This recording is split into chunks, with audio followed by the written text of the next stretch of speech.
Hello friends, आपके अपने YouTube channel MIM news bulletin में आपका हार्दिक स्वागत है। जैसा कि आप जानते हैं कि बिहार SCET 2019 का रिज़ल्ट आए हुए काफ़ी महीने बीत चुके हैं। लगभग 7-8 महीने का समय जो है वो गुजर चुका है और अभी तक बिहार सरकार ने, शिक्षा विभाग ने SCET सर्टिफिकेट जारी करने के बारे में कोई भी निर्णय नहीं लिया है। तो उसका रीज़न भी कहीं ना कहीं SCET जो मेरिट और नॉट इन मेरिट का मतभेद चल रहा है वही है। पटना हाईकोर्ट में दायर अनगिनत केसेस हैं जो SCET मामले में हो चुके हैं। तो इन सारी चीज़ों की वजह से ही आज ये परिणाम हुआ है कि SCET सर्टिफिकेट अभ्यर्थियों को जारी नहीं किया गया है। तो एक तरफ तो अभ्यर्थियों की यह मांग लगातार ही चल रही है कि SCET सर्टिफिकेट जल्द से जल्द जारी किया जाए। दूसरी तरफ जो अभ्यर्थी यह भी मांग करते हैं कि जो नॉट इन मेरिट वाले अभ्यर्थी हैं उनके लिए बिहार सरकार सीटों की संख्या को बढ़ाकर बहाली सुनिश्चित करे, क्योंकि आप अच्छी तरह से जानते हैं कि बिहार में जो है शिक्षकों के लाखों लाख पद रिक्त हैं और उसी को लेकर जो है नॉट इन मेरिट वाले अभ्यर्थियों का कहना है कि अगर बिहार सरकार सीटों की संख्या को बढ़ाती है तो फिर उनकी भी बहाली पॉसिबल हो पाएगी, क्योंकि उन्होंने भी SCET एग्ज़ाम जो है क्वालिफाई किया है। सीटों की संख्या बढ़ने का एक कारण आपको हम इस वीडियो में बताने जा रहे हैं। जैसा कि आप सब जानते हैं कि SCET 2019 से पहले छठे चरण का जो नियोजन है वह चल रहा है बिहार में, और कुछ ऐसे भी अभ्यर्थी होंगे जो SCET 2019 में क्वालिफाई होंगे और मेरिट लिस्ट में भी शामिल होंगे, और अब 6 फेज़ में यानी कि छठे चरण के नियोजन में उनका सिलेक्शन भी हुआ होगा। ऐसे हम भी बहुत सारे अभ्यर्थियों को जानते हैं जो छठे चरण में भी जिनका नियोजन हो चुका है, यानी कि वो चयनित हो चुके हैं और SCET एग्ज़ाम में भी वे या तो क्वालिफाई हैं या फिर नॉट इन मेरिट लिस्ट हैं। तो अगर वह छठे चरण के नियोजन में मतलब कि वो अगर वह ज्वाइन कर लेते हैं, नियुक्ति पत्र आज नहीं तो कल, 2 महीने 4 महीने बाद उनको मिल जाता है और वह विद्यालय में जाकर अगर अपना स्कूल जो है, जॉब जो है ज्वाइन कर लेते हैं, तो उनकी जो सीट है यानी कि 7वें चरण के लिए SCET मामले में अगर वह मेरिट लिस्ट में आए हैं और वह सीट जो है उनकी खाली हो जाती है, तो वह उन सीटों पर जो है फिर दूसरे अभ्यर्थियों की दावेदारी हो सकती है।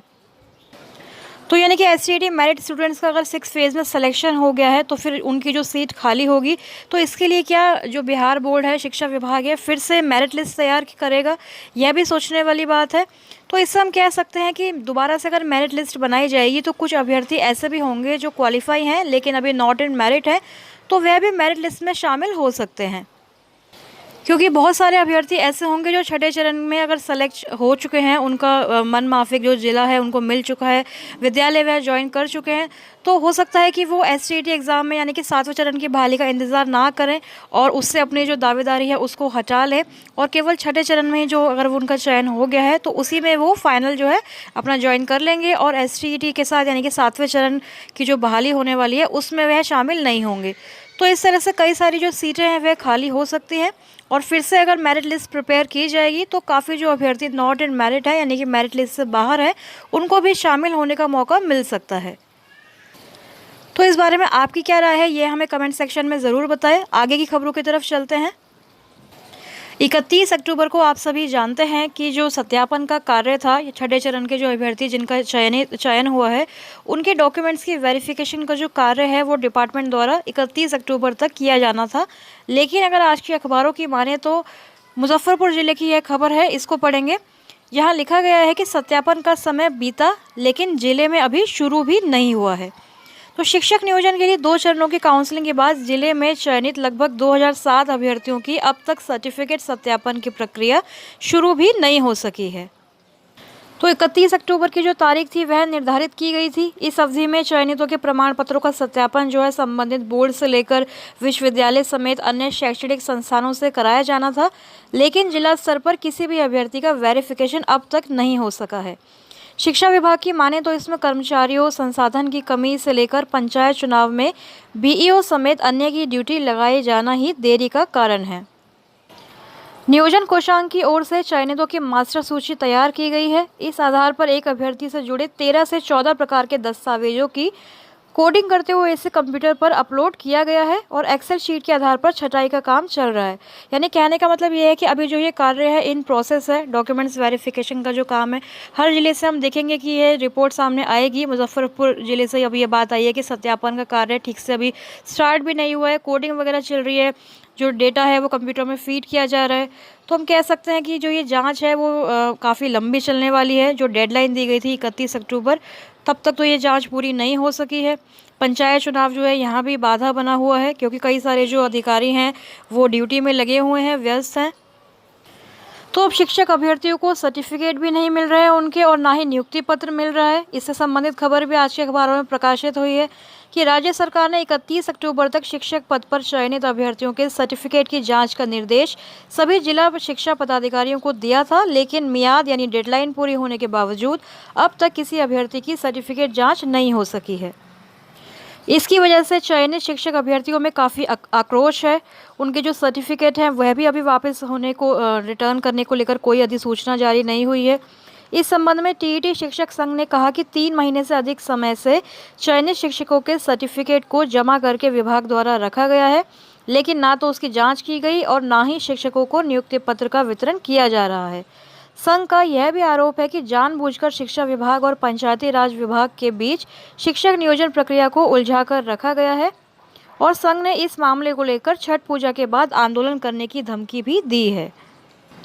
MIM न्यूज़ बुलेटिन के माध्यम से कल भी आपको यही जानकारी दी गई थी कि जो 12 दिसंबर की पंचायत चुनाव की समाप्ति की जो डेट है, उसके बाद बिल्कुल कमर कस लें, तैयार रहें आंदोलन के लिए, क्योंकि जब तक आंदोलन नहीं होगा तब तक कुछ भी नहीं होगा, कोई जॉब नहीं मिलेगी, कोई नियुक्ति पत्र नहीं दिया जाएगा। इसी को लेकर जो है काफ़ी सोशल मीडिया पर हलचल भी मच रही है।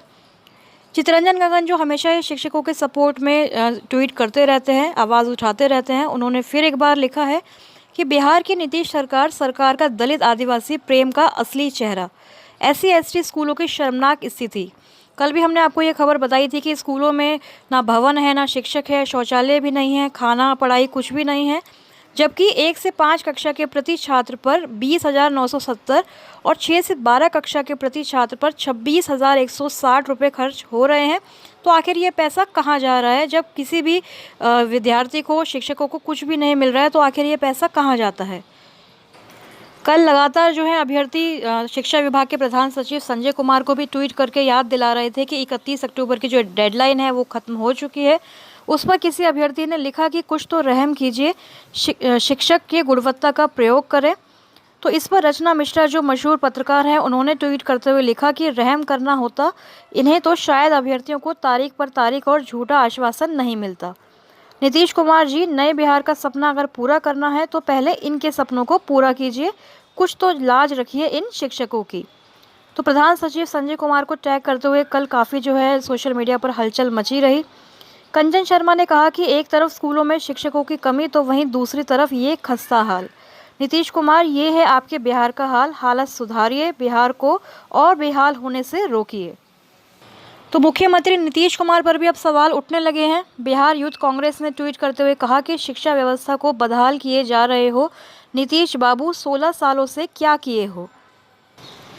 छठे चरण के जो अभ्यर्थी आक्रोशित हैं, उसके बारे में भी रचना मिश्रा ने लिखा है कि आक्रोशित होना तो लाजमी है, क्योंकि एक बार फिर आश्वासन टूट गया है। अगर तय समय पर सब होता तो अभ्यर्थियों के जीवन में भी खुशी की दिवाली होती, मगर तानाशाही रवैये से खुशी के त्यौहार पर मायूसी ही मिली, काफ़ी शर्मनाक है। तो यह काफ़ी शर्मनाक है कि 31 अक्टूबर की जो डेडलाइन थी उस पर सत्यापन का कार्य पूरा होना तो दूर, अभी तो अखबारों में यही चल रहा है कि बिहार बोर्ड से कराई जाएगी अभ्यर्थियों के सर्टिफिकेट की जांच। तो मतलब कराई जाएगी, इसका मतलब अभी तक कोई भी जो जांच है, सत्यापन है, वेरिफिकेशन है, वो नहीं हुआ है। तो आप देख सकते हैं मुजफ्फरपुर जैसे ज़िले का जब ये हाल है, तो और बाकी जो थोड़े पिछड़े, थोड़े बैकवर्ड ज़िले हैं, उनमें क्या हुआ होगा, इसका आप खुद ही अंदाज़ा लगा सकते हैं। तो ये थी आज के सारे अपडेट्स। इसी तरह आगे भी छठे चरण के नियोजन से या फिर STET मामले में संबंधित कोई भी अगर खबर आएगी तो सबसे पहले आपको अपडेट करेंगे। आप अपनी राय कमेंट सेक्शन में ज़रूर दें। साथ ही धनतेरस की आप सभी को हार्दिक शुभकामनाएं। आगे की वीडियोज़ के लिए हमारे चैनल MIM न्यूज़ बुलेटिन को सब्सक्राइब करें एवं बेल आइकन दबाना ना भूलें। Thank you for watching.